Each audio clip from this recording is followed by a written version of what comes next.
It started like any other Tuesday morning. The sun rose over Earth's major cities, people went about their daily routines, and news channels debated the usual topics. Nobody knew that humanity's place in the universe was about to change forever. The first signs came at 9:47 a.m. Greenwich Mean Time. Every electronic device on Earth began showing strange interference patterns. Radio operators worldwide reported unusual signals that didn't match any known source. Military radar stations picked up hundreds of objects entering the atmosphere, but it was already too late. They came from above. Massive ships, each one larger than the biggest Earth aircraft carrier. Their metallic surfaces gleamed with an otherworldly purple sheen as they positioned themselves over major cities. For 3 minutes and 22 seconds, the world held its breath. Then the message came. It broadcasted simultaneously on every screen and speaker on the planet, in every language. By order of the Galactic Council, your species has been deemed too aggressive and unstable for integration into galactic society. You will be subjugated for the greater good of the galaxy. Resistance is futile. Surrender now. The world's military forces scrambled their jets and activated missile defense systems. But when they fired their weapons, the alien ship shields absorbed everything without showing even a scratch. The Council ships waited until Earth had exhausted its first wave of attacks. Then they responded. Energy beams of blinding blue light sliced through New York skyscrapers like butter. London's financial district disappeared in a flash of light. Tokyo's towers crumbled as sonic weapons shattered their foundations. Within hours, every major city on Earth lay in ruins. In an underground bunker somewhere in the Rocky Mountains, General Mark Thompson watched the casualty reports flood in. His weathered face showed no emotion, but his fingers gripped his coffee cup so hard it cracked. "Sir," a young officer reported, "we've lost contact with the East Coast Command. Europe is dark. Asian defense networks are offline." The general stood up slowly. "And our special weapons?" "Nuclear missiles had no effect, sir. They're shields. They just absorbed everything we threw at them." Thompson walked to the giant screen showing the devastation. "How many civilians lost?" "Early estimates suggest millions, sir, and climbing." The bunker fell silent. Decades of military service hadn't prepared Thompson for this. Humanity, with all its achievements and power, had been swatted aside like insects by an enemy they never knew existed. But then something unexpected happened. A junior analyst rushed in, clutching a tablet. "Sir, we're picking up something strange. The alien ships, they're not as invulnerable as they seem. Our instruments show micro-fluctuations in their shield patterns. They're not perfect." Thompson leaned forward. "Explain." It's like they're designed to handle big hits, sir. Their shields are optimized for heavy weapons, nuclear strikes, but they show tiny weaknesses when hit with smaller, irregular energy patterns. For the first time since the invasion began, Thompson smiled. They expected us to fight like them, with brute force and overwhelming power. But that's not humanity's only trick. He turned to his staff. "Send word to all surviving military units. Tell them to go dark, underground. We're not beaten. We're just getting started.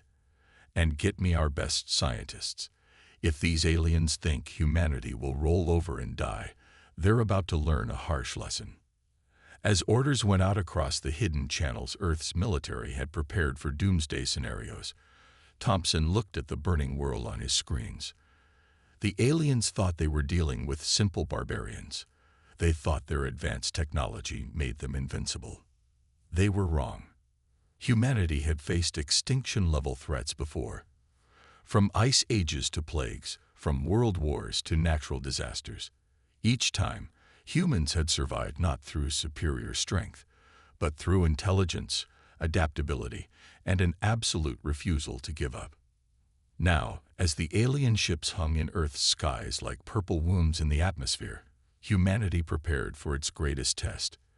The Galactic Council thought they were preventing a threat by subjugating Earth. Instead, they had just created one. Thompson picked up his secure phone. Get me the underground labs at Area 51. It's time to show these aliens why you should never corner a species that turned itself from cave-dwelling primates into space explorers in less than 10,000 years. The war for Earth's survival had begun, but it would not end the way the Galactic Council expected. Not by a long shot. 3 months after the invasion, Earth looked defeated from above. The alien ships still hung in the sky, their purple hulls gleaming in the sunlight. But beneath the ruined cities, humanity was far from beaten. Deep under the Nevada desert, in a hidden lab complex, Dr. James Walker stared at his computer screen with growing excitement. For weeks, his team had been studying pieces of alien technology salvaged from a crashed scout ship. Now, finally, they had a breakthrough. "Look at this," he said to the small group gathered around him. "Their shield technology isn't as advanced as we thought. It's just different." On the screen, a simulation showed the alien shields blocking a missile attack. But when they slowed it down, tiny gaps appeared in the energy field. "Their shields are programmed to stop what they think weapons should be," Walker explained. "They never considered that someone might attack differently." General Thompson, who had been quietly watching from the back, stepped forward. "Can we use this?" "Better than that," Walker smiled. "We already have." He led the group to a testing chamber. Inside sat what looked like a normal handgun, but with strange modifications glowing with a blue light. "We combined their energy technology with old-fashioned gunpowder weapons," Walker said. "Something they never thought to defend against. Watch." He pressed a button, and a target protected by a captured alien shield appeared. When they fired the modified gun, the bullet, wrapped in a special energy field, passed right through the shield like it wasn't there. "Their arrogance is their weakness," Walker said. "They thought they knew everything about weapons technology. They never imagined someone would think to combine the old with the new." Meanwhile, in the mountains of Colorado, the resistance was growing stronger. Jack Miller, a former car mechanic, was teaching others how to turn ordinary vehicles into weapons that could hurt the aliens. They had discovered that the alien sensors couldn't track vehicles that used certain old mechanical parts combined with new technology.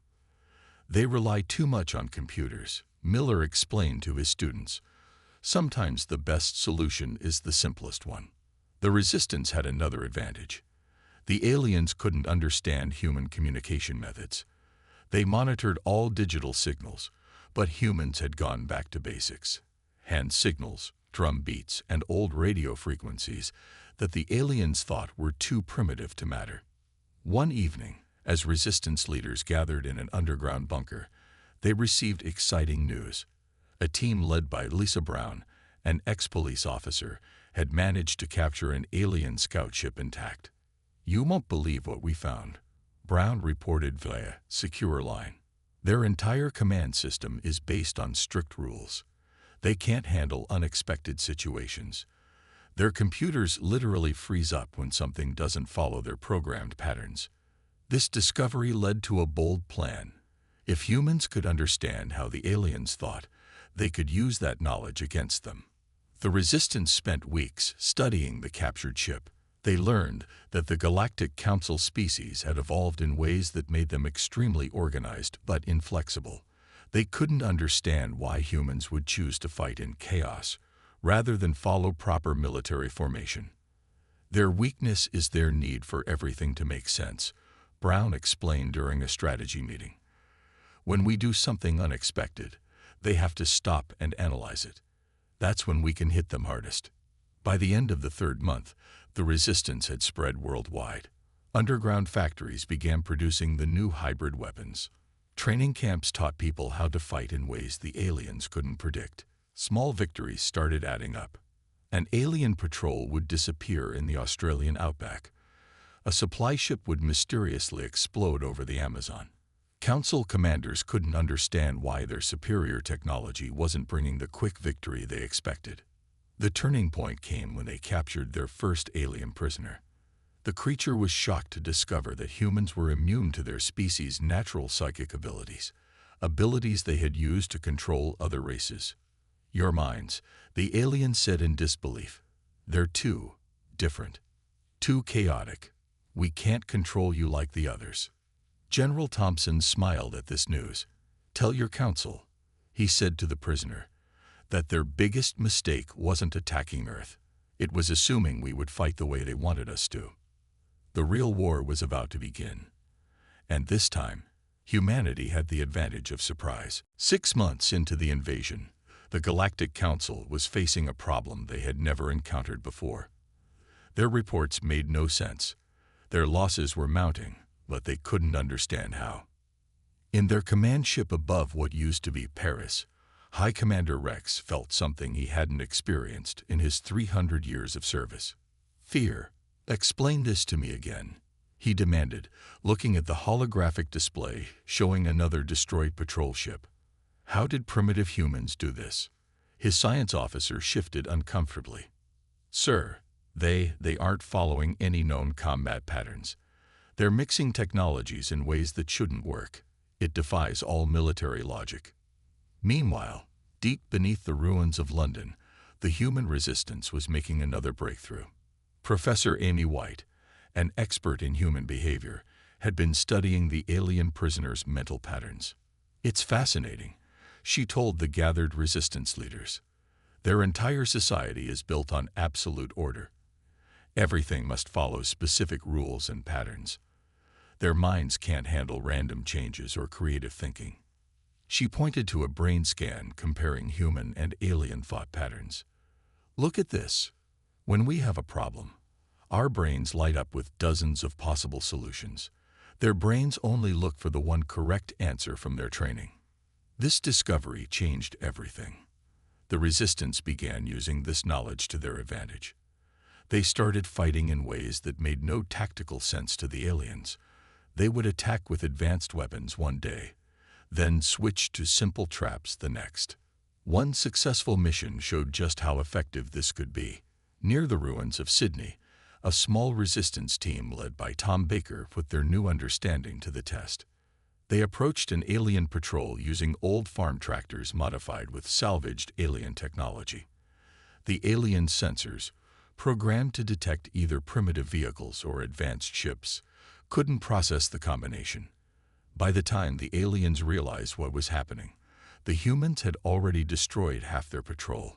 Their biggest weakness, Baker reported later, is that they can't improvise. They have to wait for orders that match their situation. If nothing matches, they freeze. The Resistance's greatest victory that month came from an unexpected source. A group of teenage hackers discovered that alien computers couldn't handle human video games. Their systems are designed for perfect order, explained Ryan, the 16-year-old who made the discovery. When we uploaded old video game code into their ship's computers, they tried to find patterns that didn't exist. The whole system crashed. This led to a new strategy. The Resistance began attacking alien ships not just with weapons, but with chaos itself. They'd broadcast random signals, played loud music, and sent irregular power surges, anything to confuse the rigid alien systems. General Thompson watched from the command center as another alien ship fell to this unusual strategy. They thought our creativity was dangerous, he said, smiling. They were right, just not in the way they expected. The captured alien prisoner, now more willing to talk, revealed another crucial piece of information. The Council has never failed to conquer a species before, it explained. They don't know how to handle failure. There are no protocols for this situation. This news spread hope through the Resistance. Humanity wasn't just fighting back. They were making the enemy question their own superiority. In their underground labs, human scientists continued combining old and new technologies in ways the aliens couldn't predict. They created weapons that looked like children's toys, but could pierce alien shields. They turned simple household items into sophisticated jamming devices. Our greatest strength, Professor White told a group of new recruits, is that we don't think like them. They see chaos as a weakness. We know it's actually flexibility. By the end of the 6th month, the aliens had lost control of several major cities. Their perfect formation was breaking down. Their rigid hierarchy couldn't adapt to humanity's constantly changing tactics. In his command ship, High Commander Rex received another report of losses he couldn't explain. For the first time in Galactic Council history, a primitive species wasn't just resisting. They were winning. The Council's worst nightmare was coming true. They had created an enemy who didn't play by their rules, and now they had no idea how to stop them. The next phase of the war was about to begin, and humanity was ready to take it to the stars. The first coordinated global attack began at dawn. All across Earth, the Resistance had waited for this moment. After 8 months of preparation, it was time to show the Galactic Council what humans could really do. Above New York's ruins, an alien battleship suddenly lost power. Its crew panicked as their systems displayed thousands of error messages. Before they could react, a swarm of modified Earth helicopters rose from the broken buildings. These weren't ordinary helicopters. They had been rebuilt with a mix of human ingenuity and alien technology. "Remember," Tom Baker's voice crackled over the radio to all attack teams. "Hit them where they don't expect it.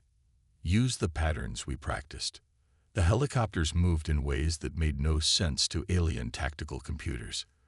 They flew in zigzag patterns, sometimes splitting apart, sometimes coming together. The alien ship's targeting systems couldn't lock on to such irregular movement. In London, Professor White watched from the command center as reports came in from around the world. "Look at their response times," she said, pointing to a screen. "Every time we do something unexpected, they take 15 seconds to adapt. That's our window."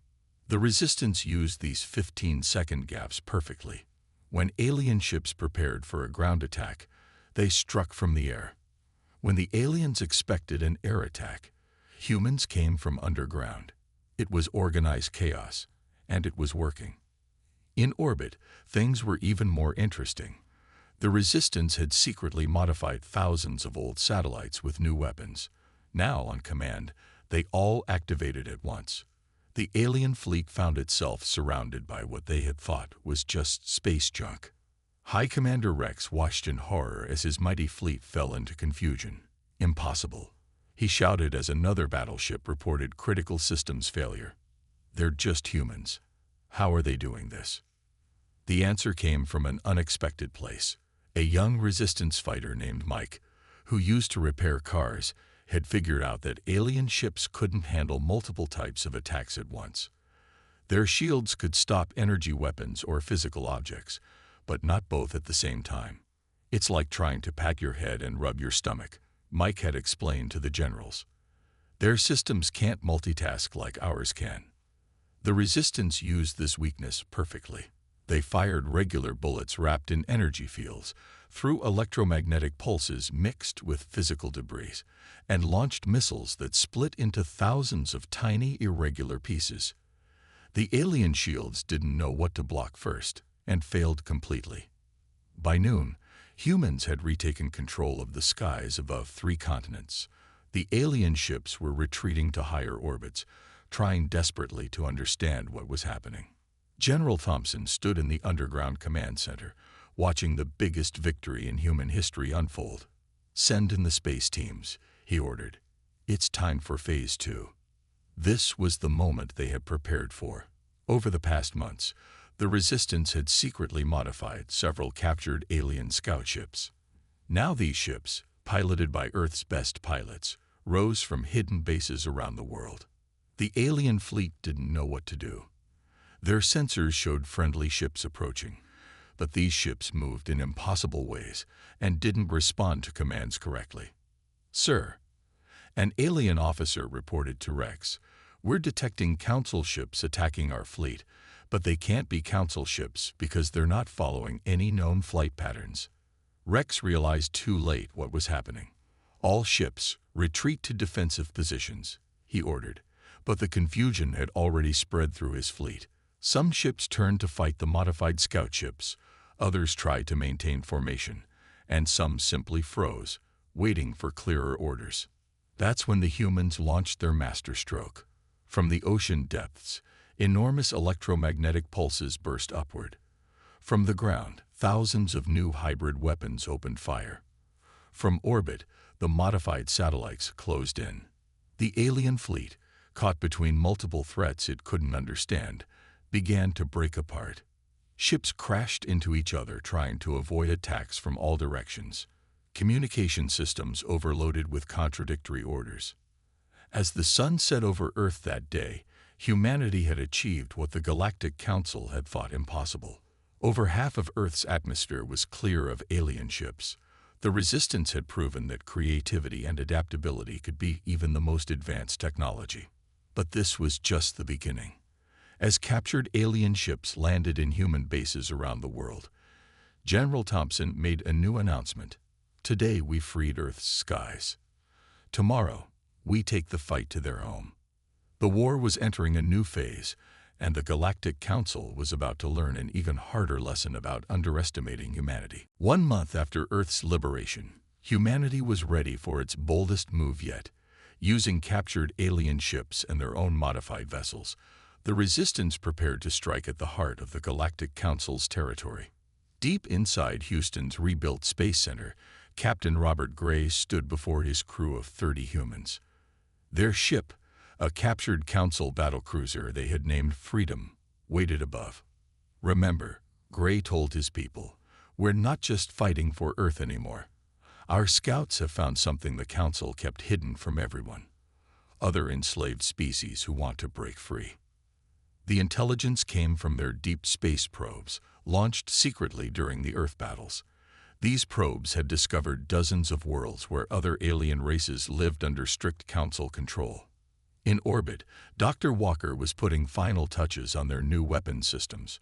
They had discovered something incredible. The Council had never developed certain basic technologies because they thought them too primitive. They went straight from energy weapons to plasma cannons, Walker explained to General Thompson during the final briefing. They skipped simple projectile weapons entirely. That's why they can't defend against our hybrid attacks. The first strike came at midnight Earth time. 20 modified ships, crewed by humans, but looking like Council vessels, jumped into Council space. Their target was a major supply base near a star system the Council called Section 7. The alien commander at Section 7 didn't suspect anything until it was too late. The Earth ships moved in ways no Council ship would ever move, spinning, diving, and weaving in patterns that looked like chaos, but were actually carefully planned. Sir, these ships aren't responding to command codes, an alien officer reported in panic. Before they could raise shields, the Earth ships launched their attack. They used simple metal balls coated with energy fields, something the Council had never seen before. The base's advanced shields, designed to stop energy weapons, couldn't handle these primitive yet sophisticated weapons. But the biggest surprise came after the battle. When the humans broadcast a message to nearby planets, they got an unexpected response. The local species, a race of blue-skinned beings, had been waiting centuries for a chance to fight back. The Council keeps us in order through their psychic control, their leader explained through a translator. But like you humans, our younger ones are starting to resist. We want to join your fight. This pattern repeated across Council space. Every world the humans liberated joined their cause. Each species brought new ideas, new ways of thinking that the Council had tried to suppress. On the Freedom, Captain Gray received an urgent message from a planet called Nexus Prime. Its people had already started their own rebellion after hearing about Earth's victory. The Council's control is breaking. The message said, they don't know how to handle multiple rebellions that all fight differently. The Council was facing its worst nightmare. Chaos was spreading through their perfectly ordered galaxy. Species that had been controlled for thousands of years were learning from humanity's example, finding their own ways to fight back. In the Council's main chamber, the highest leaders faced a crisis unlike any in their history. Reports came in from all directions. Earth ships appearing and disappearing using tactics no one could predict, allied species rising up using forbidden, primitive technologies. communication systems failing as they were flooded with random signals and patterns. Their chaos is spreading. One council leader cried out, "How do we stop something that doesn't follow any rules?" Back on the Freedom, Captain Gray watched as another council fleet retreated from a battle they couldn't understand. His ship's crew had just taught a newly liberated species how to modify their own vessels. The council made a mistake, Gray told his crew during their victory celebration. They thought order was the only path to advancement. They forgot that nature itself grows through chaos and adaptation. As more species joined Earth's alliance, a new pattern emerged. But this pattern was one of freedom, creativity, and cooperation. Each liberated world added its own unique ideas to the fight. The Council had wanted to prevent humanity from reaching the stars because they were too chaotic. Now that very chaos was bringing their empire down, piece by piece. And this was just the beginning of their fall. The great halls of the Galactic Council, once a symbol of absolute power, now echoed with panic and confusion. After ruling for 10,000 years, their perfect system was falling apart in just a few months. High Commander Rex stood before the Council's Supreme Chamber, his usually perfect uniform now wrinkled from sleepless nights.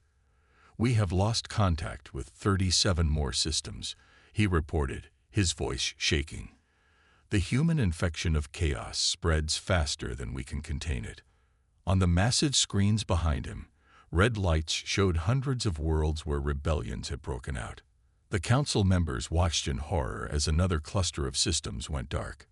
"How?" demanded the council leader, his gray face pale with fear. "How can primitives destroy everything we built?" The answer came from a young council scientist who had been studying human behavior. "They don't think like us," she said, breaking protocol by speaking without permission. "They embrace disorder, turn it into strength, and now they're teaching others to do the same." In deeper space, the human fleet led by Captain Gray's Freedom had joined forces with 7 different alien species. Each brought their own unique ways of fighting, creating battle strategies the Council had never seen before. The blue-skinned people of Nexus Prime contributed their sound-based weapons. The crystal beings of Sector 12 added their light-bending technology. Each new ally made the rebellion stronger and more unpredictable. "Look at this," Dr. Walker said during a strategic meeting on the Freedom. He showed a map of Council space, now filled with multicolored patterns of rebellion. Their entire system is based on controlling information, keeping each species isolated. Now that everyone's talking to each other, sharing ideas. "Their control is breaking," Captain Gray finished. "Like a dam with too many cracks." The Council tried desperately to maintain order. They sent their largest fleets to crush the rebellions. But these fleets, trained to fight in perfect formation, couldn't handle attacks coming from multiple directions using different technologies and strategies. In one battle, human ships would charge straight at them, firing those strange hybrid weapons. In another, crystal ships would bend light around entire rebel fleets, making them invisible. The Council's commanders couldn't adapt fast enough. Back on Earth, General Thompson received an unexpected message. A group of young Council officers wanted to defect. "We see now that change is necessary," their message said. "The old ways are failing. We want to learn this creativity you have." This was more than just a military victory. It was a complete collapse of the Council's way of thinking.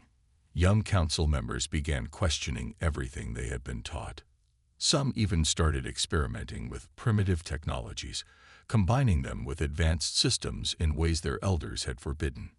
The Council leaders tried one last desperate move. They called for an emergency meeting of all loyal worlds, hoping to gather enough forces for one final attack. But when the day came, less than a quarter of their fleet showed up. "Don't you see what's happening?" Rex asked the Council leader as they watched their forces dwindle. "Every species we conquered, every world we civilized, they're all watching Earth. They're learning that there's another way to live." In the Freedom's command room, Captain Gray received reports from across the galaxy. The crystal beings had freed their entire sector. The Blueskins had taken control of 3 major council bases. Earth ships were appearing and disappearing across space, striking council strongholds with unpredictable attacks. The council made one fundamental mistake. Gray told his crew. They thought suppressing creativity and enforcing order would make them stronger. Instead, it made them brittle. And brittle things break. On the council's homeworld, panic turned to chaos as their own young people began protesting in the streets. They demanded changes, reforms, freedom to think differently. The very disorder the council had fought so hard to prevent was now growing within their own society. The council's perfect order was shattering, and in its place, something new was being born. A galaxy where different species could grow and develop in their own unique ways, where creativity and innovation were celebrated, not feared. As the council's power crumbled, humanity prepared for the final phase of their revolution. But this time, they weren't fighting alone. The entire galaxy was waking up, and change was coming faster than anyone had expected.